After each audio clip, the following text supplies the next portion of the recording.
La historia comienza con un joven hacker amateur llamado Leo, que siempre ha sentido una curiosidad insaciable por los secretos que se esconden en los rincones más oscuros de Internet. La Deep Web, ese vasto submundo digital inaccesible a través de navegadores comunes, le atraía como un imán. Había leído que allí se podía encontrar desde mercados ilegales hasta archivos que ningún gobierno quería que vieras, y eso era justo lo que él quería descubrir. Leo pasó meses preparándose, estudiando las herramientas necesarias para navegar en esos niveles ocultos. Su equipo estaba listo, con varias capas de protección y conexiones encriptadas que lo protegían del ojo vigilante de las autoridades. Pero la Deep Web es un territorio peligroso y Leo lo sabía. Aún así, esa noche decidió aventurarse más profundo que nunca. Empezó su exploración en lo que se llama el Nivel 1, donde se encuentran foros oscuros y mercados negros comunes, venta de drogas, armas, documentos falsificados. Nada que le resultara demasiado extraño o aterrador. Con paciencia bajó al Nivel 2, donde la ilegalidad tomaba un matiz más grave y el acceso se restringía por invitaciones o pruebas. Allí encontró sitios de hackers expertos, discusiones sobre exploits avanzados y datos robados de bancos. Pero fue en el Nivel 3 donde la atmósfera cambió radicalmente. Entró en una especie de sala virtual a la que se referían como la Sala Roja, un término que había leído en rumores de la Deep Web. Lo que vio allí lo heló hasta los huesos. Una transmisión en vivo en tiempo real de un asesinato por contrato. Una figura encapuchada ejecutaba a su víctima sin piedad, mientras los espectadores pagaban con criptomonedas para elegir los métodos de tortura o la siguiente acción a seguir. La sensación de estar ante un acto real y brutal hizo que Leo sintiera un miedo visceral, pero también una fascinación malsana. Sacudiéndose la cabeza, trató de alejarse, pero un enlace lo llevó a un portal aún más oscuro, el Nivel 4. Aquí ya no se trataba solo de violencia o asesinatos. Era información clasificada, secretos que el gobierno jamás permitiría que se filtraran. Documentos digitales desbordaban su pantalla, revelando experimentos con humanos, programas secretos de manipulación genética, tecnologías para el control mental y protocolos de tortura bajo el amparo de agencias oficiales. Leo no podía creer lo que veía. Era como si estuviera observando el peor tipo de pesadilla conspirativa hecha realidad. Mientras desplazaba el cursor, imágenes y nombres de sujetos de prueba aparecían sin censura. Fotografías en blanco y negro que mostraban rostros marcados por el sufrimiento. En ese momento un escalofrío le recorrió la espalda. De pronto su computadora comenzó a funcionar erráticamente. La pantalla parpadeó, y uno a uno, todos los archivos que había abierto se borraron, dejando solo un documento de texto abierto con un mensaje único. No lo vuelvas a hacer. Leo intentó desconectar, apagar el equipo, pero fue inútil. Sintió que algo más estaba accediendo desde dentro. Las horas pasaron y el miedo le impedía dormir. Sabía que había cruzado una línea peligrosa. Decidió desconectar la computadora y dejar todo atrás. Sin embargo, días después, la amenaza se volvió tangible. Esa noche, mientras intentaba dormir, escuchó un ruido en la entrada de su casa. Un hombre encapuchado irrumpió silenciosamente, sin que Leo pudiera reaccionar. Antes de perder el conocimiento, sintió una aguja penetrar su brazo y una sustancia desconocida fluir por sus venas. El mundo se desvaneció en oscuridad. Al despertar, Leo estaba atado con la boca seca y la cabeza latiendo dolorosamente. Su computadora estaba desmantelada a su lado, cables y componentes esparcidos por el suelo. Nadie respondía a sus gritos. Lo único que sabía era que alguien no quería que siguiera investigando y que su vida estaba en peligro. Durante los días siguientes, cada sonido fuera de la casa le parecía una amenaza. Temía que lo siguieran vigilando, que el hombre encapuchado regresara. La paranoia lo consumía mientras intentaba juntar las piezas de lo que había visto y la realidad que ahora enfrentaba. La Deep Web, ese abismo digital, le había mostrado un rostro mucho más oscuro del que esperaba, y ahora ese secreto lo perseguía de verdad. Los días pasaron en un constante estado de alerta para Leo. Cada sombra parecía moverse, cada ruido se convertía en un susurro siniestro. Su mente estaba fragmentada entre el recuerdo de lo que había visto en la Deep Web y la realidad que ahora lo acechaba. Sabía que no podía confiar en nadie, que la amenaza provenía de alguien con poder y recursos infinitos. Decidido a recuperar el control, Leo intentó reconstruir su computadora usando partes viejas que tenía guardadas. La necesidad de entender qué había pasado, qué había activado para que lo atacaran, lo impulsaba a volver a adentrarse en ese mundo oscuro. Pero esta vez estaba preparado para lo que fuera. Una noche, después de semanas de reconstrucción, logró acceder a un archivo oculto en un disco externo que había encontrado entre los restos de su equipo. Era un video, grabado desde la perspectiva de una cámara oculta, donde aparecía el hombre encapuchado que lo había atacado, junto a varios hombres con máscaras, entrando a una sala secreta llena de pantallas con datos y códigos incomprensibles. La voz grave y distorsionada de uno de ellos resonó. No pueden dejar que la información se filtre. Nivel 4 es sagrado. Nadie sale vivo de ahí. Leo entendió que esos hombres formaban parte de una organización clandestina dedicada a proteger esos secretos a toda costa. Con horror vio cómo en esas pantallas aparecían no solo documentos, sino listas de personas que habían accedido a esos archivos, con fechas y horas, y junto a cada nombre, una cruz roja. Leo vio la suya. Él era el siguiente. El miedo se transformó en determinación. No podía dejar que lo silenciaran. Decidió hacer público lo que había descubierto, pero con cuidado. Empezó a enviar fragmentos de información a medios independientes, a activistas digitales, a quienes pudieran exponer esa red de conspiración. Sabía que se arriesgaba a perder la vida, pero el silencio sería su condena. Pero la Deep Web, con todos sus secretos, no es solo un lugar de información, es un ecosistema vivo, vigilante y poderoso. En los días siguientes, Leo recibió mensajes anónimos que advertían que lo estaban buscando, que el tiempo se agotaba. Finalmente, una noche, mientras revisaba sus correos, la luz de su pantalla parpadeó una última vez y se apagó para siempre. Nunca se supo más de Leo. Su historia se convirtió en un susurro más entre los mitos de la Deep Web, un recordatorio oscuro de que hay niveles que simplemente no están hechos para ser descubiertos. Y en algún lugar, tras capas invisibles de datos y fuego digital, la voz de la amenaza sigue resonando. No lo vuelvas a hacer. Eric era un técnico en computadoras con años de experiencia, acostumbrado a lidiar con todo tipo de problemas digitales, desde virus comunes hasta redes corruptas. Esa tarde recibió un llamado para arreglar la conexión Wi-Fi de una casa antigua en las afueras de la ciudad. Nada fuera de lo común, pensó, solo otro trabajo rutinario. Al llegar, notó que había varias redes Wi-Fi visibles, pero una llamó su atención: Access Granted. El nombre parecía una broma, pero Eric, por costumbre, decidió conectarse para hacer pruebas. Ingresó sin contraseña y en segundos, su laptop se enlazó a esa red. Fue entonces cuando todo comenzó a cambiar. Al principio, su equipo empezó a funcionar lento, como si una fuerza invisible drenara la energía del sistema. La pantalla se congeló y sin poder hacer nada, apareció un chat anónimo. En él un mensaje simple: «Hola Eric». Su nombre exacto, escrito como si alguien estuviera observándolo desde muy cerca. El miedo se instaló rápidamente. No había nadie más en la casa y el único contacto era ese mensaje digital.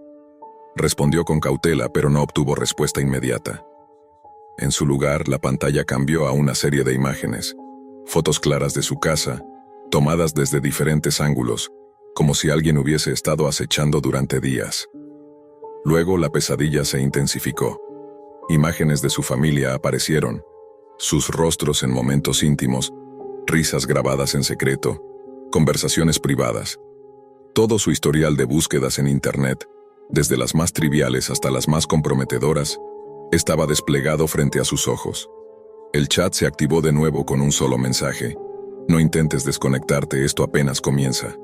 Intentó cerrar el programa, apagar la laptop, desconectarse de la red, pero todo fue inútil.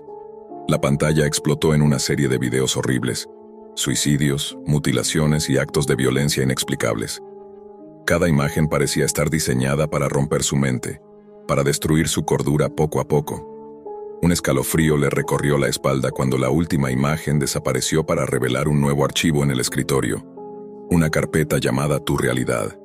Adentro encontró un video grabado con una cámara oculta, una toma nocturna de su habitación, enfocando justo donde él dormía. Eric no recordaba ninguna cámara instalada. La sensación de ser observado no era solo paranoia. Alguien o algo estaba dentro de su vida, dentro de su red, observando cada movimiento, cada respiración. Mientras luchaba por entender qué estaba pasando, su mente se debatía entre la razón y la locura. La Deep Web, ese lugar oculto que siempre había evitado, había encontrado una manera de llegar hasta él, de irrumpir en su realidad a través de una red Wi-Fi abierta que nadie debería haber tocado. Las horas pasaban y el terror se hacía más denso.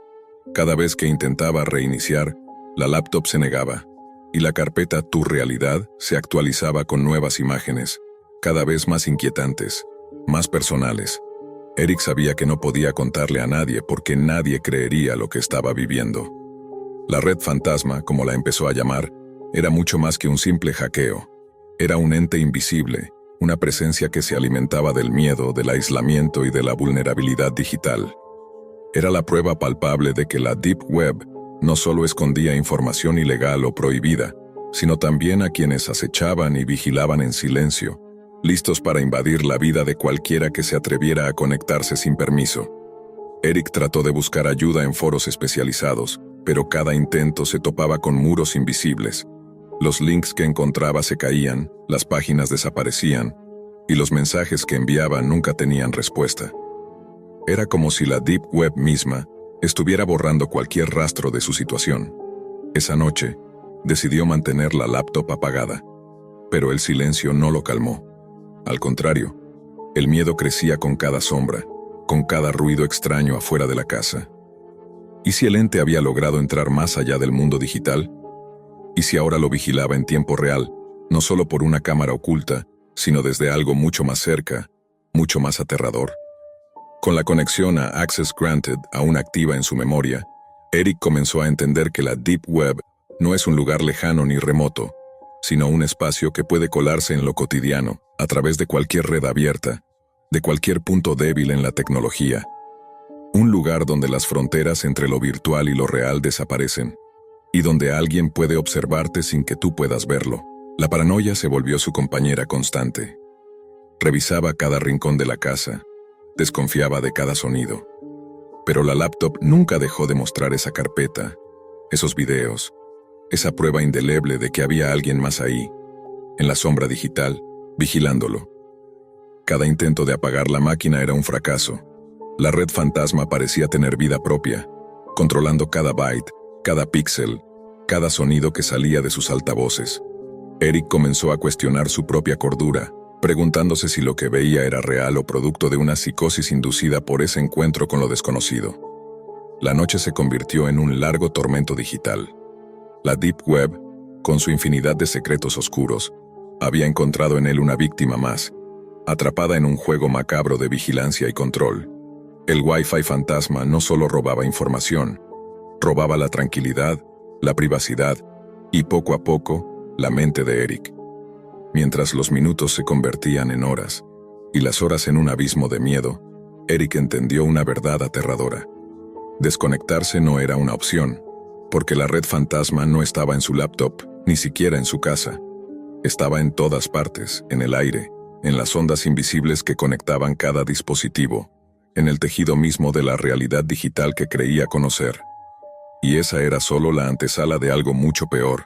El cansancio ya no era solo físico, sino mental y espiritual. Eric sentía como su propia mente se deshilachaba ante la constante invasión invisible que sufría. No importaba cuánto intentara huir o apagar la laptop, la red fantasma parecía tener una conexión directa con él, una raíz digital que lo unía sin posibilidad de cortar el vínculo. Una madrugada, mientras la tormenta azotaba la ventana, Eric recibió un nuevo mensaje en el chat que apareció sin previo aviso. Has ignorado las reglas. Ahora vas a ver la verdad completa. De repente la pantalla se volvió negra, y luego comenzaron a reproducirse imágenes no solo de su habitación, sino de varios lugares en la ciudad, personas comunes, desconocidas, siendo vigiladas, grabadas sin saberlo.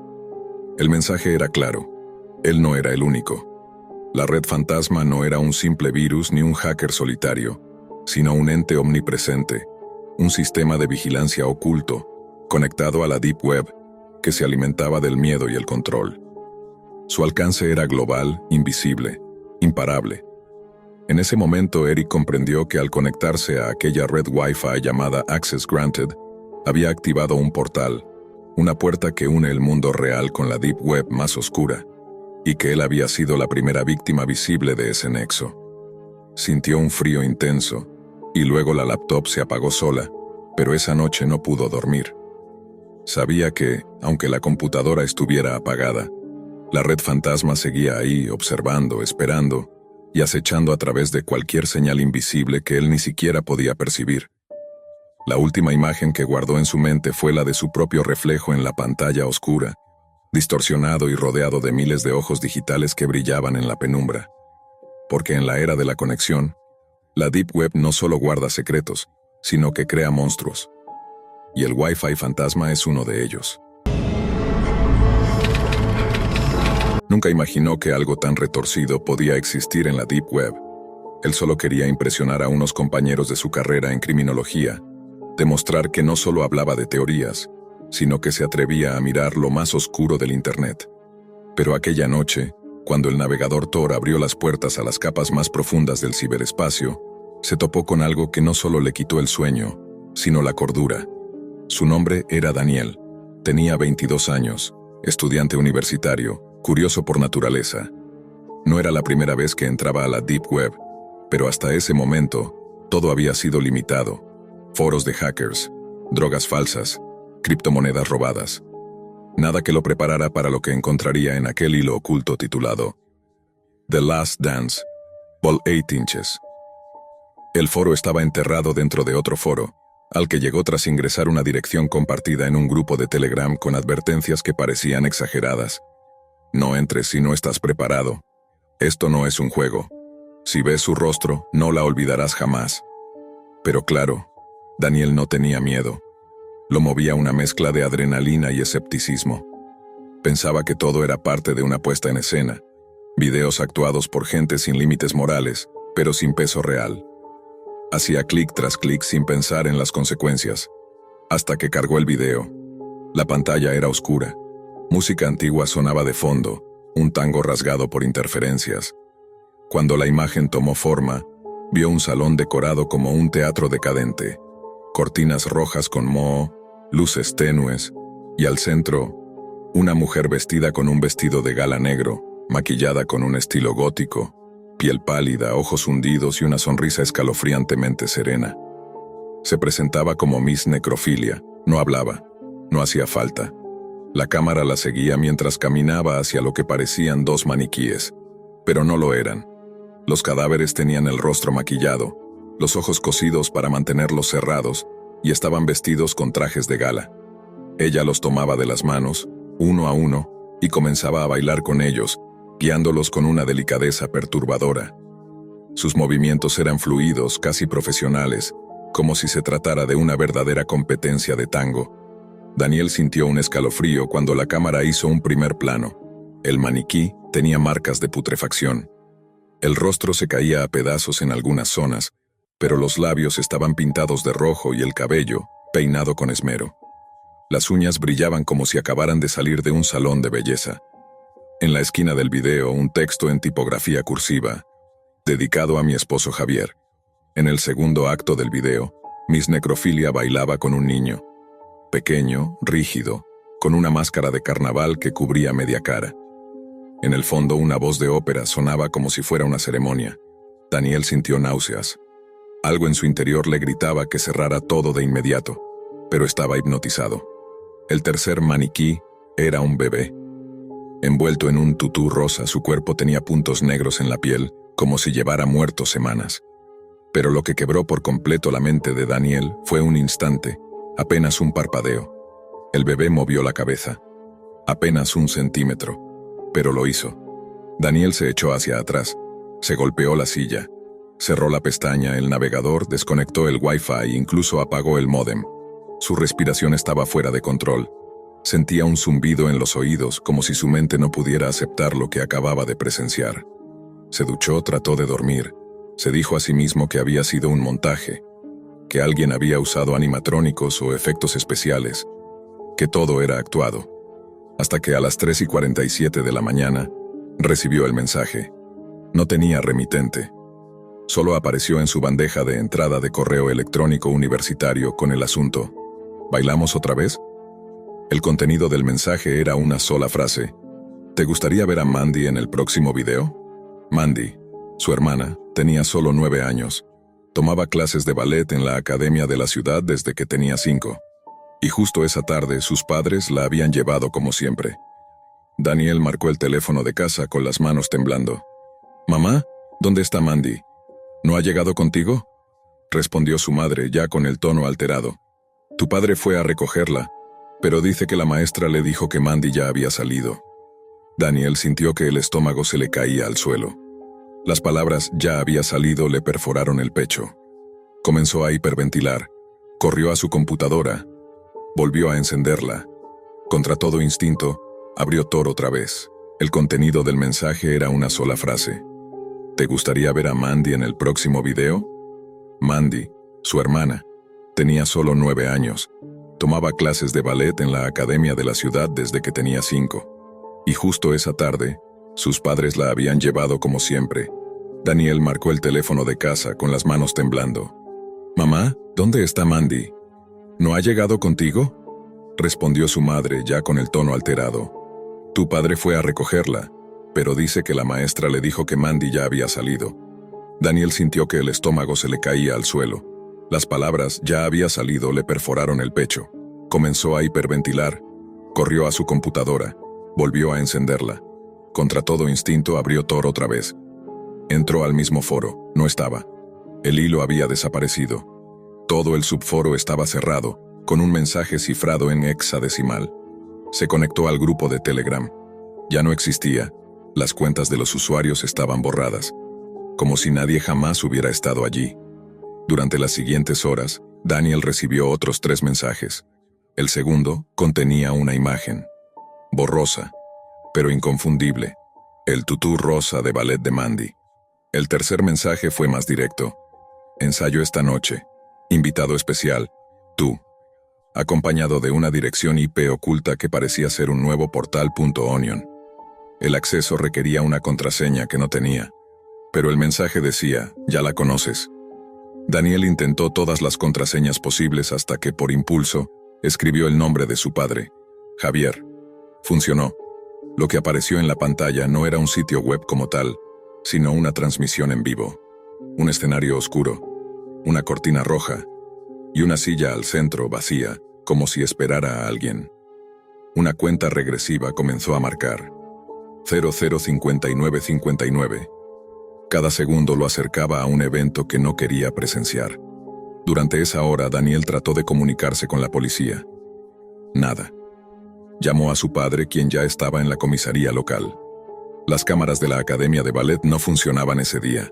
La maestra juraba haberla visto salir con un hombre con gorra y gafas. «Muy parecido a ti», le dijo entre sollozos. Daniel no sabía si gritar, llorar o enloquecer. El reloj llegó a las 000. La transmisión se activó sola. El escenario era el mismo de los videos anteriores.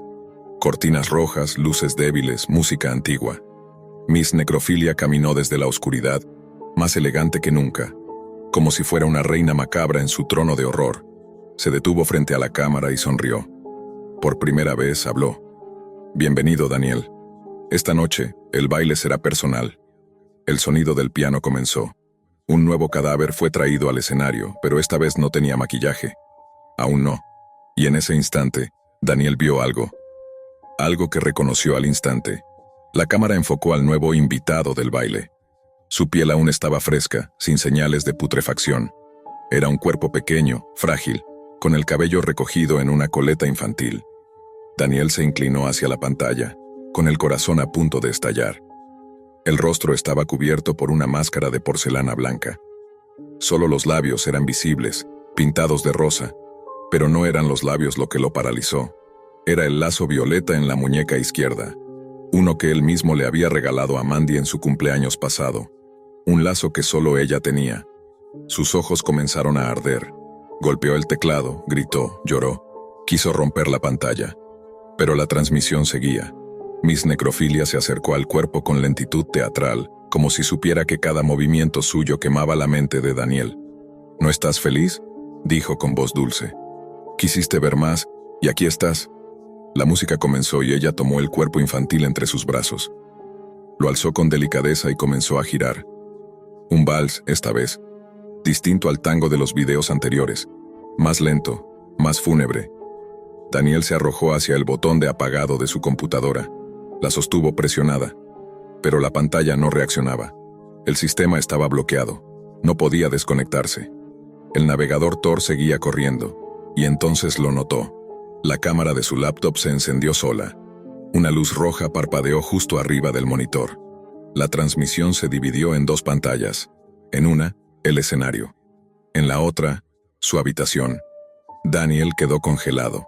Él mismo, reflejado en la transmisión, mirando desesperado hacia su pantalla, con las ojeras hundidas, el rostro desencajado y la respiración agitada. Alguien, desde el otro lado, lo estaba observando en tiempo real. Miss Necrofilia miró a la cámara central. Él está listo, susurró. Está en sintonía. De repente otra figura apareció en el escenario. Un hombre alto con guantes quirúrgicos y un saco de médico. Caminaba empujando una camilla. Encima, una laptop idéntica a la suya, transmitiendo el mismo plano de su rostro. Era como si hubieran clonado su entorno, como si todo lo que estaba haciendo en ese momento ya estuviera pregrabado o predicho. En un rincón del escenario, un conjunto de instrumentos quirúrgicos comenzó a brillar bajo una lámpara. Tijeras, bisturís, agujas largas, jeringas con líquido verdoso. Daniel quería cerrar los ojos, pero no podía. Una fuerza invisible lo mantenía mirando. Sonó su teléfono celular, miró la pantalla. Llamada entrante Mandy, sintió que la realidad se distorsionaba. No podía ser. Su hermana estaba desaparecida. Y sin embargo su nombre aparecía ahí, con la foto que él mismo le había puesto como contacto. Una imagen de Mandy vestida de bailarina, sonriendo con los dientes chuecos. Contestó. Nada. Solo una respiración suave al otro lado. Luego una voz infantil, familiar, pero distorsionada. Dani, no quiero bailar más. El sonido lo quebró. Cayó al suelo soltando el teléfono. Lloraba con la cara cubierta de sudor. Empezó a gritar el nombre de su hermana, suplicando que se detuviera todo, que se la devolvieran. Pero el video seguía. Y fue entonces cuando los cadáveres anteriores regresaron al escenario. Javier, su padre, reconoció su complexión, su anillo de boda, su corbata favorita. Luego su madre, vestida con el suéter que llevaba esa misma mañana cuando la saludó. Caminaban con movimientos torpes, guiados por hilos como si fueran marionetas. Pero no había cuerdas. No había explicación. Miss Necrofilia se colocó al centro del escenario. A su lado los cuerpos. Frente a ella, Mandy, aún cubierta por la máscara. Y detrás, la figura con bata médica comenzó a colocar una cámara sobre un trípode, apuntando directamente a ellos. Daniel comprendió, en un instante de pánico puro, lo que iba a suceder. El nuevo video estaba por grabarse, y él era el espectador exclusivo. Corrió al router. Lo desconectó con fuerza, pero la pantalla seguía activa, como si ya no necesitara internet, como si estuviera dentro de su propio sistema operativo. La imagen de Miss Necrofilia ya no solo estaba en el navegador, ahora aparecía como fondo de pantalla, como protector de pantalla, como icono de su escritorio. Los archivos de su computadora comenzaron a renombrarse automáticamente. Mandy in a Mob, Javier último baile.mp4, Daniel próximo.mp4. Las carpetas se movían solas. Sus documentos personales eran reemplazados por fragmentos del video. Su tesis, sus fotos de infancia, sus exámenes, todo se convertía en parte de un catálogo fúnebre. Y entonces, en la esquina de la pantalla, apareció una ventana de chat. Usuario. Miss Necrofilia estado. Transmitiendo en vivo mensaje. Quedan 2 invitados. ¿Quieres ver el ensayo general? Daniel no respondió. Cerró la laptop con violencia. Se alejó de ella como si quemara. Se encerró en el baño. Vomitó. Desde su cuarto la música seguía sonando. Una bocina portátil sin estar conectada comenzaba a emitir la misma canción del video. Se miró al espejo. Su rostro estaba desgastado, pálido. Se sentía fuera de su cuerpo. Una parte de él no sabía si estaba soñando, si había sido drogado, si la transmisión lo había hipnotizado de algún modo. Pero la sensación era real. El dolor en el pecho, la pérdida de su hermana, la amenaza constante. La pesadilla no había terminado. Y entonces sonó el timbre de la puerta. 1, 2, 3 veces. Desde el pasillo su madre gritó con desesperación: «Dani, abre, es Mandy, está afuera». Daniel corrió tropezando por el pasillo. Pero algo no cuadraba. Su madre también había desaparecido. ¿Cómo podía estar llamándolo? Y Mandy, ¿cómo podía estar de vuelta justo después de todo lo que había visto? Se acercó a la puerta lentamente. Desde el otro lado una vocecita dijo: «Hermano, abre. Estoy lista para bailar contigo». Daniel dudó, paralizado frente a la puerta. El miedo y la esperanza chocaban dentro de él, desgarrándolo. ¿Podría ser realmente Mandy?, se preguntó. Pero algo en la voz, en el tono débil y extraño, lo hizo retroceder un paso.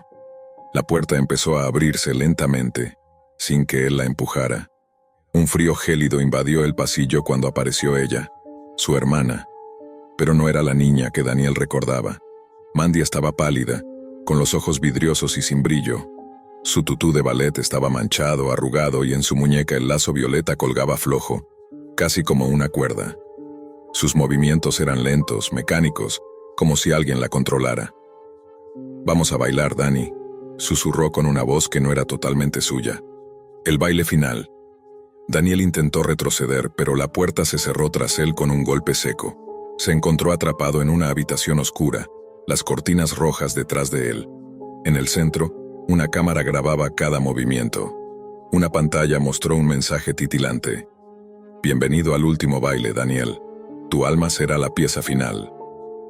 Miss Necrofilia apareció entonces detrás de Mandy, con una sonrisa triunfante y ojos brillantes como faroles funerarios. «Queremos que seas parte del espectáculo», dijo con voz cadenciosa. «La Deep Web no solo es un lugar de secretos, sino un teatro donde la muerte y la vida bailan juntas». Mandy levantó la mano y en su muñeca, la piel comenzó a cambiar. Cicatrices frescas, como si estuviera siendo cosida y descosida en tiempo real.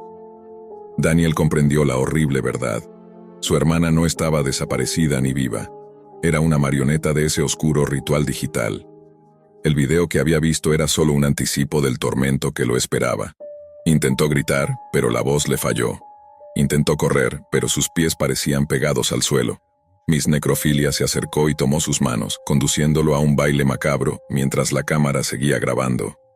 El tango de la muerte había comenzado, y en ese instante, el feed de la transmisión se desconectó abruptamente. La policía, que había estado rastreando la señal por pistas anónimas, irrumpió en la casa de Daniel solo para encontrar una habitación vacía. La computadora de Daniel estaba abierta, mostrando en pantalla la frase escrita en rojo: «El espectáculo continúa en la Deep Web». Ni Daniel ni Mandy volvieron a ser vistos. El descenso a la Deep Web fue para Marco algo que comenzó como una simple curiosidad, un pasatiempo para salir de la rutina y explorar los rincones más oscuros y ocultos de Internet. La Deep Web, ese vasto océano de datos inaccesibles para el usuario común, donde los sitios no aparecen en buscadores convencionales, se había convertido en un mundo paralelo para él. Navegar en ella requería usar Tor, una red que enmascaraba su identidad y le permitía acceder a lo prohibido, a lo que nadie se atrevía a mirar directamente. Pero la línea entre la curiosidad y el horror era más delgada de lo que Marco podía imaginar. Una noche, mientras exploraba foros y mercados clandestinos, escuchó hablar de un sitio que había ganado una oscura fama entre los usuarios más extremos: Good Meat. Según decían, era un portal en la Deep Web dedicado a la práctica del canibalismo. Pero no un canibalismo cualquiera, sino uno exhibido con una mezcla grotesca de ritual y espectáculo. Videos donde personas no solo comían carne humana, sino que la preparaban, cocinaban y festejaban alrededor de ella. Un banquete macabro transmitido en vivo, donde espectadores podían interactuar y hasta influir en las acciones mediante donaciones en criptomonedas. Marco, que siempre había sentido una mezcla de fascinación y repulsión, decidió que tenía que verlo con sus propios ojos. El acceso a Good Meat no era sencillo. Requería varias capas de verificación, contraseñas que cambiaban constantemente y un sistema de invitaciones muy selecto. Sin embargo, Marco consiguió un enlace por medio de un contacto anónimo en un foro de hackers. No sin cierta aprensión, encendió su computadora especialmente configurada para la Deep Web y comenzó el proceso. Al entrar, la página era un portal oscuro, con letras rojas y una interfaz decadente, pero funcional. Lo primero que le apareció fue un muro de videos, clips cortos de escenas terroríficas y repulsivas donde personas preparaban partes humanas en fogones improvisados, otras se alimentaban en reuniones que más parecían ceremonias satánicas. La crudeza de las imágenes era brutal: ojos arrancados, piel desollada, sonidos de carne cortada y masticada que resonaban en la sala. Marco sentía el estómago revolverse, pero una fuerza extraña lo mantenía pegado a la pantalla. La fama más oscura del sitio era el llamado festín en vivo. Allí, un anfitrión, un hombre de rostro cubierto con una máscara grotesca, mostraba a su víctima encadenada y viva, dispuesta a ser mutilada lentamente. Los espectadores, desde distintos rincones del mundo, enviaban donaciones en Bitcoin y, según la cantidad, podían elegir qué parte del cuerpo sería cortada o qué método usar para prolongar el tormento. Marco no podía creer lo que veía, pero su morbo y terror se mezclaban en una extraña adicción. Fue entonces cuando la imagen del horror se volvió personal. Entre la multitud de espectadores y víctimas, Marco vio un rostro que reconoció de inmediato. Era el de su amigo Luis, desaparecido semanas atrás. El cuerpo mutilado de Luis había sido encontrado sin vida, con señales de tortura, pero nunca se supo qué le había ocurrido ni quién estaba detrás. La simple presencia de su rostro en la pantalla de GoodMeet hizo que un frío helado recorriera la espalda de Marco. Desesperado, intentó recopilar evidencia, tomar capturas de pantalla, buscar el origen de la transmisión, pero todo en ese sitio estaba tan oculto y cifrado que parecía imposible seguir un rastro. Intentó denunciarlo a las autoridades, pero pronto comprendió que la Deep Web no era terreno para la ley común. Ni siquiera la policía sabía cómo rastrear o desmantelar sitios como ese, y mucho menos detener a quienes los manejaban. Esa misma noche, mientras intentaba borrar las pruebas, la pantalla de su computadora parpadeó y un mensaje apareció: ¿Quieres ser el próximo plato? Antes de que pudiera reaccionar, su sistema se bloqueó, infectado por un ransomware que comenzó a cifrar todos sus archivos. La amenaza no era solo digital, sino personal.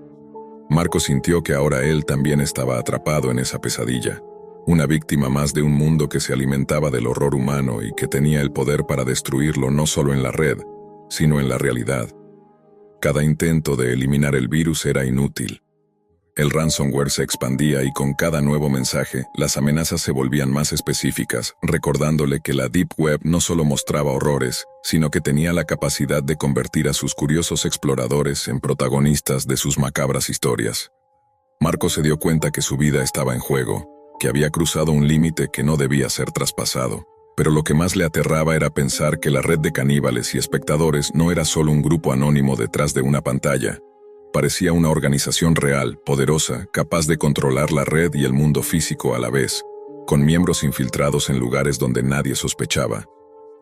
Marco comenzó a notar sombras, personas vigilándolo, llamadas anónimas, y la sensación constante de que estaba siendo acechado. El terror de la Deep Web había trascendido el mundo virtual para alcanzar su vida real. Marco no podía confiar ni en su propia sombra y sabía que el tiempo se agotaba. Cada clic, cada búsqueda, cada instante frente a esa pantalla podía ser el comienzo de su fin. Marco, atrapado en un laberinto digital sin salida, decidió hacer lo impensable. Contactó al administrador del sitio GoodMeet a través de un chat oculto que apareció luego del ataque del ransomware. La pantalla mostraba un mensaje: si quieres dejar de ser el próximo plato, participa. Confundido y aterrorizado, Marco aceptó la invitación, sin saber qué le esperaba. El enlace lo llevó a una nueva transmisión en vivo. Esta vez, él no era espectador, sino parte del banquete.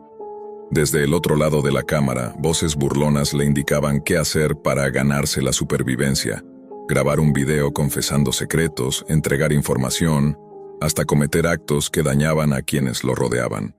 Cada acción enviada se pagaba con criptomonedas, como un cruel juego de apuestas donde la vida era la ficha más cara. Pero Marco sabía que era una trampa. Mientras tanto, Sus archivos personales eran compartidos con miles de desconocidos, quienes seguían cada uno de sus movimientos, y en las sombras, la red de caníbales y hackers avanzaba para silenciarlo. Su hogar fue invadido, su teléfono interceptado, y en cada rincón sentía la presencia de aquellos que querían convertirlo en carne fresca para su macabro festín. Finalmente, una noche, el mensaje en su pantalla cambió. El banquete comienza. Marco sintió cómo la realidad se desdibujaba entre pesadilla y verdad. Lo último que vio fue la cámara acercándose a su rostro pálido, mientras un sonido sordo anunciaba que la Deep Web había reclamado a una nueva víctima. La computadora de Marco quedó encendida, mostrando solo una imagen estática del sitio Good Meat, con la promesa aterradora de que para aquellos que se atrevan a navegar en sus profundidades, la pregunta siempre será, ¿quieres ser el próximo plato? Todo comenzó con una mezcla de aburrimiento, curiosidad y la típica arrogancia digital de quien cree que lo sabe todo por haber visto un par de videos en YouTube. Christian, de 19 años, vivía en un pequeño apartamento con Wi-Fi prestado del vecino y una tablet Android de gama baja que usaba para todo: ver series, jugar, leer y, desde hace un tiempo, investigar cosas raras en Internet. Llevaba días leyendo sobre la Deep Web. Había escuchado sobre foros extraños, conspiraciones, drogas, hasta páginas donde podías contratar hackers o asesinos a sueldo. Pero lo que más lo intrigaba eran las salas rojas. Transmisiones en vivo donde se cometían atrocidades por dinero. Le parecía algo exagerado, morboso, casi irreal. Decía, puro cuento para asustar gente. Lo que no sabía es que esa misma noche pondría a prueba su escepticismo, y no volvería a dormir tranquilo jamás. Encendió su tablet. Activó una VPN gratuita que descargó de la Play Store. Nunca pensó en utilizar una red segura, ni en cubrir su cámara. Solo quería echar un vistazo. Ver qué tanto hay de cierto, se decía. Buscó tutoriales en Google para entrar al navegador Tor, y en menos de una hora ya estaba dentro de la famosa Deep Web. Las primeras páginas le parecieron aburridas. Foros de teorías conspirativas, tutoriales para falsificar documentos, venta de armas, todo con una estética anticuada, como de los años 90. Sin embargo, entre más navegaba, más profundo llegaba. Entró a un foro llamado Ciclo Humano. La interfaz era negra con letras en rojo sangre. Solo tenía 3 secciones: voluntarios, subastas y observaciones. La primera mostraba perfiles de personas que supuestamente se habían ofrecido para experimentos médicos extremos. Fotos de gente desnutrida, sin cabello, con cicatrices. La segunda era un catálogo de órganos humanos. Y la tercera, videos. Clips de 10 a 15 segundos, todos con nombres codificados. Uno de ellos lo marcó para siempre. ID número 6N93-RX, sin anestesia. El video mostraba a una mujer atada a una mesa quirúrgica. No gritaba. Solo lloraba en silencio mientras una figura encapuchada le retiraba una costilla con una pinza oxidada. Christian cerró la pestaña de inmediato, pero algo en él cambió. Ya no se sentía el espectador curioso de antes. Sentía una especie de náusea pegajosa, como si el aire se hubiera vuelto más espeso. Pensó en salir, apagar la tablet, dormir. Pero siguió navegando. Se topó con un link titulado Live Room BTC Only. Abrió la página, una transmisión en directo con una ventana de video que mostraba una habitación vacía. A la derecha, una lista de usuarios con nombres como ButcherX, Tetragrama 88, Candy Kill. Abajo, un contador de bitcoins y una frase: cuando el monto se complete, comienza el show.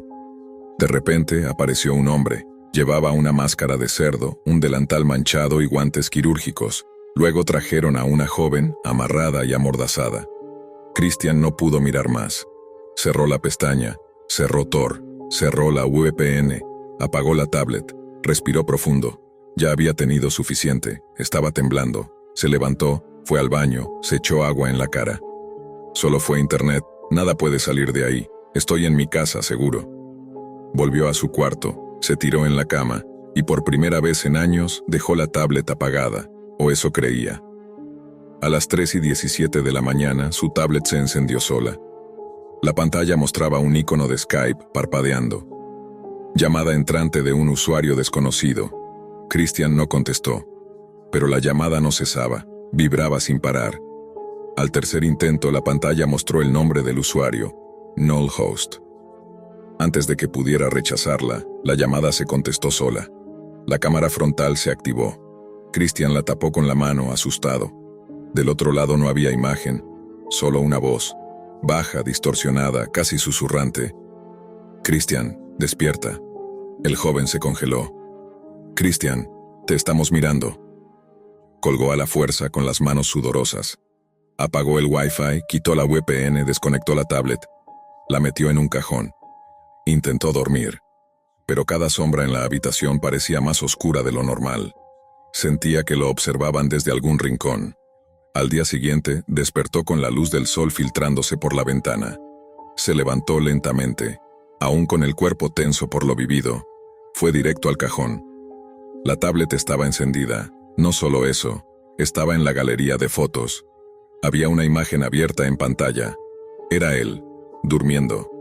La imagen estaba tomada desde un ángulo elevado, como si la cámara flotara sobre su cama. La fecha de captura marcaba 3:17 de la mañana, la misma hora de la llamada. Christian gritó, tiró la tablet al suelo, salió corriendo del apartamento, fue directo a casa de un amigo, llorando, temblando, sin poder explicar bien lo que le había pasado.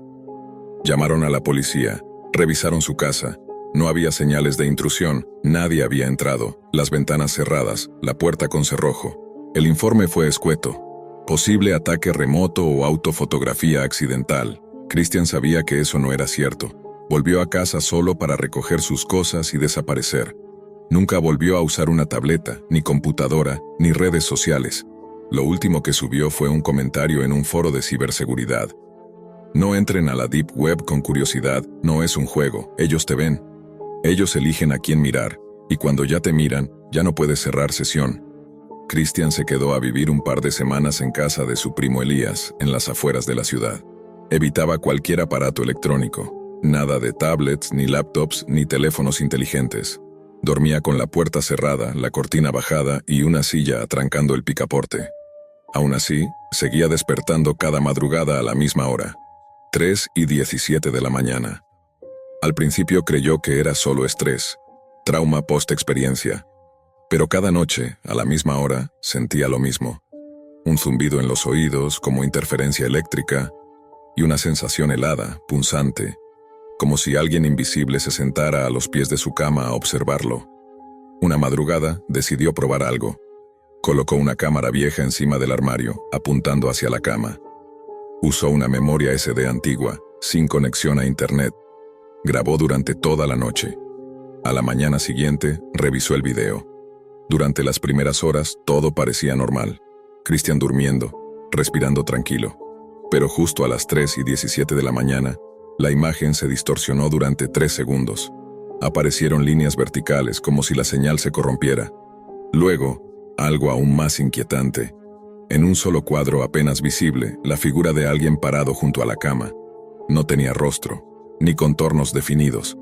Solo una silueta negra, estática, como una sombra densa que no proyectaba luz ni reflejo.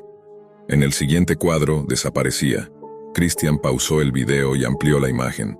Puso el rostro cerca de la pantalla para ver mejor, y en ese momento, la cámara se apagó sola, sin batería, o al menos eso parecía. Cuando intentó encenderla de nuevo, el dispositivo marcaba un error. Archivo dañado, sistema corrupto. Lo tomó como una advertencia. Esa misma tarde, le pidió a Elías que lo acompañara a deshacerse de la tablet. La metieron en una caja, la envolvieron en aluminio y cinta aislante y la enterraron en el baldío detrás del barrio. Pero las cosas no se calmaron. 2 días después, Elías recibió un correo desde su computadora personal, sin asunto, sin remitente, solo una imagen adjunta.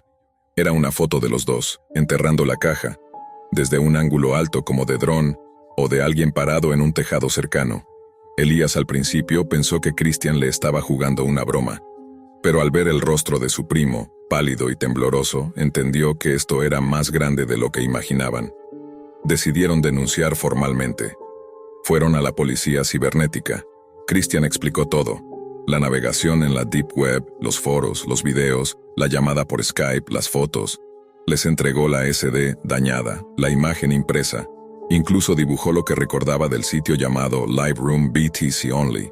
El agente que los atendió, un joven con gafas y actitud cínica, revisó los documentos sin mucho interés. ¿Sala roja, dices?, preguntó con tono burlón. Esas cosas son puro mito, amigo. Nadie ha podido demostrar que existan. Christian solo lo miró, con el rostro desencajado. Antes de irse, el agente les dijo en voz baja: si algo más sucede, no lo reporten, solo desaparezcan. Esa noche, Elías formateó su computadora. Christian decidió ir más allá. Entró desde un cibercafé a foros especializados en contramedidas digitales, buscando respuestas. No quería venganza, solo entender cómo cortarlo, cómo desaparecer del radar de ese rincón oscuro que lo había atrapado.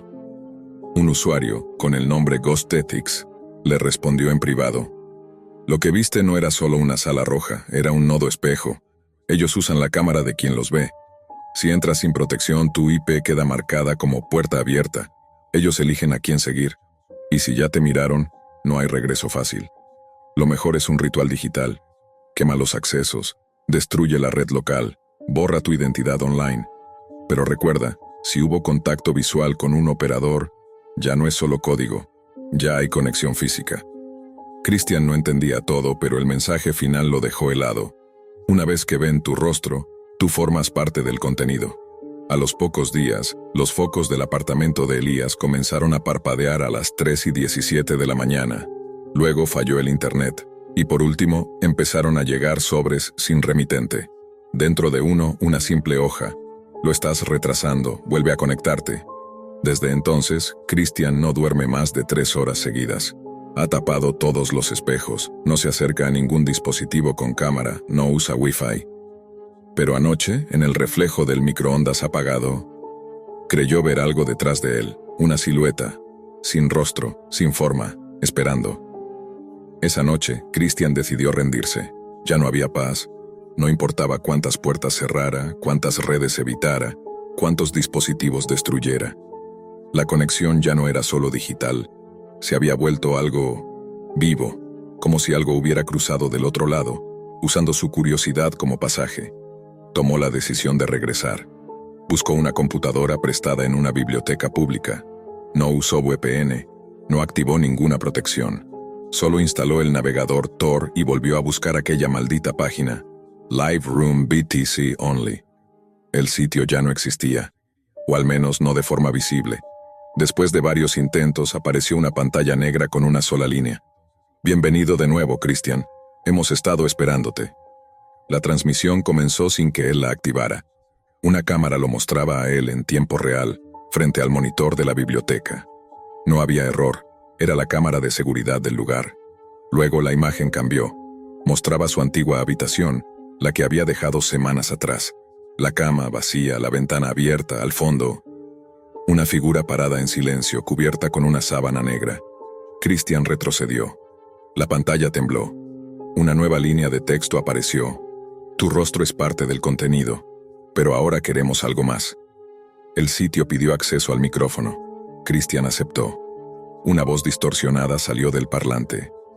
Esta vez tú decides quién entra. Tú eres el nuevo anfitrión. Una lista de nombres apareció en pantalla. Eran personas conectadas desde diferentes partes del mundo. Usuarios comunes. Gente real. La mayoría solo navegaba la red oscura por curiosidad, igual que él. Una opción resaltada. Selecciona un objetivo. Al hacerlo, serás liberado. Christian cerró los ojos. Recordó todo. La foto mientras dormía, la figura en la grabación, los sobres, el zumbido a las 3:17, las sombras en los reflejos, y entendió.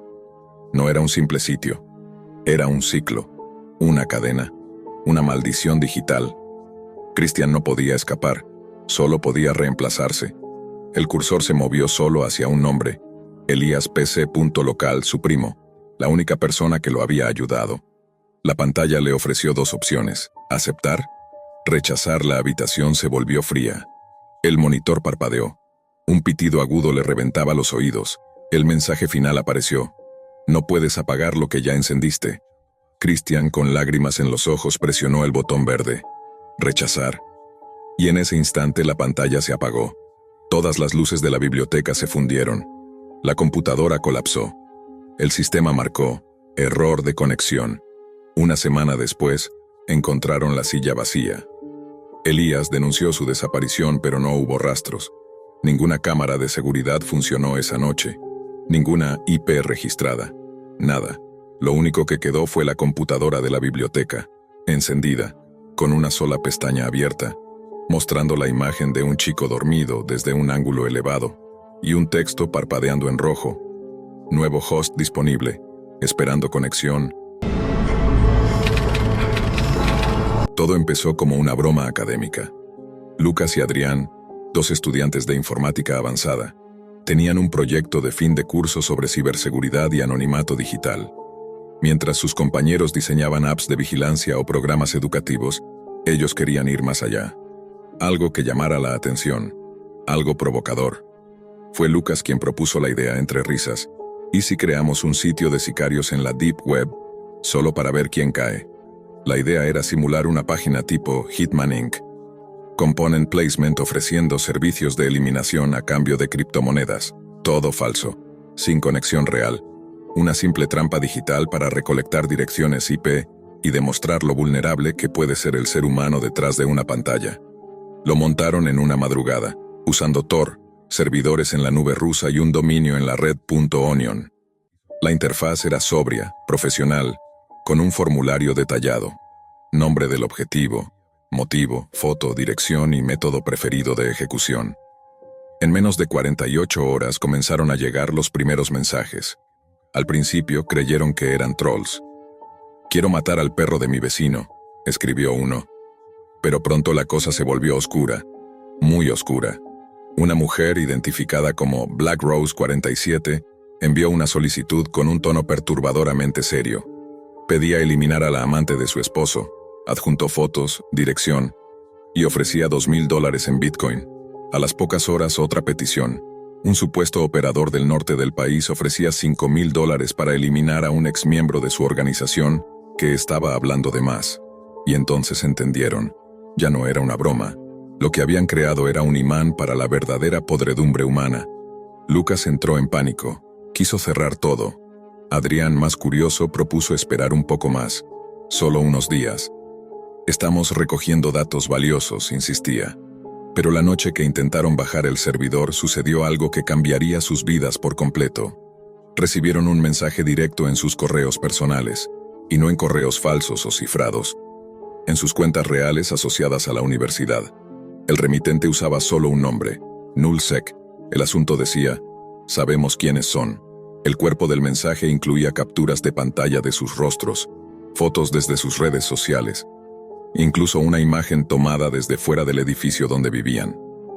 «El juego apenas comienza», terminaba el mensaje. En adjunto, venía un archivo de audio. Una grabación hecha desde el cuarto de Lucas mientras hablaban la noche anterior. La paranoia se apoderó de ambos. ¿Los estaban grabando? ¿Escuchando? ¿Desde cuándo? Apagaron sus celulares, cubrieron las cámaras, formatearon sus discos, pero ya era tarde. La Deep Web no olvida. Alguien los había rastreado. Y no solo eso, ahora eran piezas dentro de una red mayor. Un nuevo mensaje llegó, esta vez vía PGP, encriptado. Exigían que mantuvieran el sitio activo, que reenviaran todas las solicitudes legítimas a una dirección .onion específica. A cambio, sus nombres no serían revelados. «Colaboren o colaborarán con su propia sangre», firmaba Admin 01. En ese momento comprendieron que habían cruzado una línea irreversible. Desesperados recurrieron a alguien en quien aún confiaban. El profesor Vega, un especialista en ciberinteligencia que había trabajado con organismos de seguridad antes de volverse docente. Al principio pensó que era una exageración de estudiantes inmaduros, pero al revisar el código del sitio y los metadatos de los mensajes recibidos, su expresión cambió. «Esto es real. Están tocando puertas que no deberían abrirse». Vega contactó discretamente a un agente federal que conocía. La recomendación fue clara: mantener la fachada, no cerrar nada, usar el sitio como anzuelo para atraer a los verdaderos operadores. «Pero hay reglas», advirtió el agente. «Ningún dato debe ser filtrado, nada se puede salir de control». Lo que siguió fue un infierno digital. Cada semana nuevas peticiones llegaban. Algunas venían con fotos borrosas, otras con coordenadas GPS, otras con confesiones inquietantes, padres que querían deshacerse de sus hijos drogadictos, mujeres cansadas de sus maridos abusivos, y hasta un adolescente que pedía eliminar a su profesor de historia. Y en medio de eso, figuras del crimen real, perfiles encriptados que mencionaban zonas calientes del país, nombres codificados y pagos confirmados en la blockchain. Pero algo no cuadraba. Vega notó que ciertos mensajes venían cifrados con un patrón idéntico, como si alguien estuviera probando al sistema, sondeándolo, jugando con ellos. Era una red, un enjambre. Alguien más grande observaba. Una noche, mientras Adrián revisaba el servidor desde la biblioteca vacía de la universidad, una alerta se disparó. Un acceso remoto no autorizado. Cuando intentó desconectar el sistema, la pantalla se volvió negra y apareció un mensaje en letras rojas. No puedes cerrar lo que ya está abierto. A la mañana siguiente encontraron a Adrián inconsciente frente al teclado. Los análisis médicos no mostraron signos de violencia, pero él no recordaba nada. Solo decía haber escuchado una voz dentro de su cabeza, repitiendo una frase una y otra vez. Somos muchos, somos todos. La presión aumentaba. El profesor Vega desapareció por 48 horas. Cuando volvió estaba pálido, ojeroso, paranoico. Dijo haber sido seguido, que alguien le dejó una memoria USB en su parabrisas. Contenía solo un video. La sala de clases vacía grabada desde una esquina. Y una nota. Sabemos quién guía a los corderos. Lucas, cada vez más paranoico, dejó de salir. Dormía poco. Comenzó a tener alucinaciones. Decía que al apagar su monitor, veía reflejos que no coincidían con su cuerpo. Rostros detrás de él. Voces saliendo por los ventiladores de su laptop. Su paranoia se convirtió en delirio.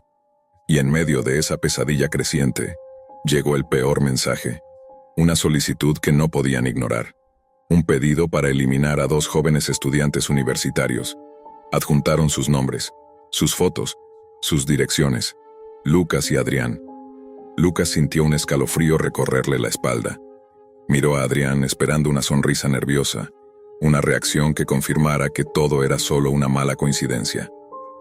Pero Adrián también estaba pálido, clavado frente a la pantalla, sin parpadear. Ambos estaban en la lista. Ellos eran el nuevo encargo del sitio que habían creado.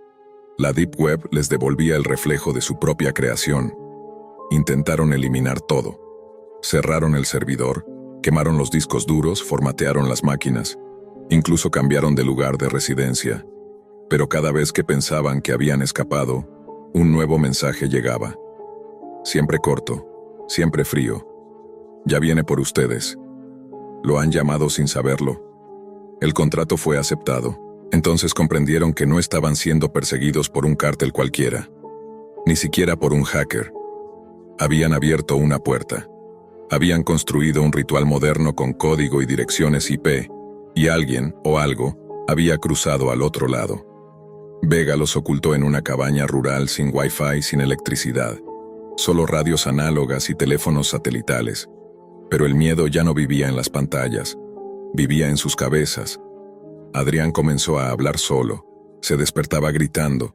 Decía que el asesino ya estaba entre ellos, que no era humano, que lo había visto en sueños, una figura sin rostro hecha de código binario y fragmentos de la Deep Web, como si la misma red oscura hubiese tomado forma corpórea.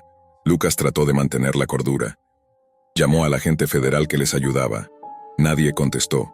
El profesor Vega desapareció una vez más. Esta vez dejó una carta escrita a mano. El sitio no era una trampa, era un portal. Ustedes no atraparon criminales, los invocaron, yo me voy. No quiero ser parte de esto. No quiero ser la siguiente IP en su lista. Fue entonces cuando Lucas decidió entregar todo. Grabó una confesión en video. Mostró las pruebas, las direcciones, las transacciones. Envió todo en una memoria a una oficina del gobierno. Al día siguiente, el video fue subido misteriosamente a varios foros de la Deep Web. Editado, manipulado. En lugar de exponer a la red criminal, el video lo convertía a él en el supuesto creador y líder del sitio de sicarios. Lo mostraban como el administrador original de Hitman Inc. Y ahora, su rostro aparecía en foros de justicia por mano propia. Marcado. Condenado. Adrián desapareció esa misma noche, sin dejar rastro, sin señales de lucha. Lucas encontró en su cama solo un monitor encendido, mostrando un loop de video donde una figura encapuchada decía su nombre repetidamente. Lucas, Lucas, Lucas. Él fue arrestado días después cuando un equipo de fuerzas especiales lo encontró caminando desnudo por una carretera estatal, con los ojos en blanco y repitiendo las palabras. El sitio sigue abierto, yo no lo cerré, él está dentro. Fue internado en un hospital psiquiátrico de alta seguridad. Nunca volvió a hablar de forma coherente. Solo murmuraba fragmentos de código, comandos Linux mezclados con frases en latín. Lo último que escribió antes de que le prohibieran acceso a lápices y papel fue una línea que los doctores encontraron garabateada en la pared de su celda, escrita con su propia sangre. La Deep Web no es un lugar, es una mente. Y ya despertó. Hoy, si buscas en la Deep Web el sitio Hitman Inc., verás que sigue activo. La interfaz es la misma. Los formularios siguen funcionando. Y hay una nueva sección, ofertas limitadas, objetivo ya en rastreo. Si haces clic ahí, lo primero que ves es tu rostro.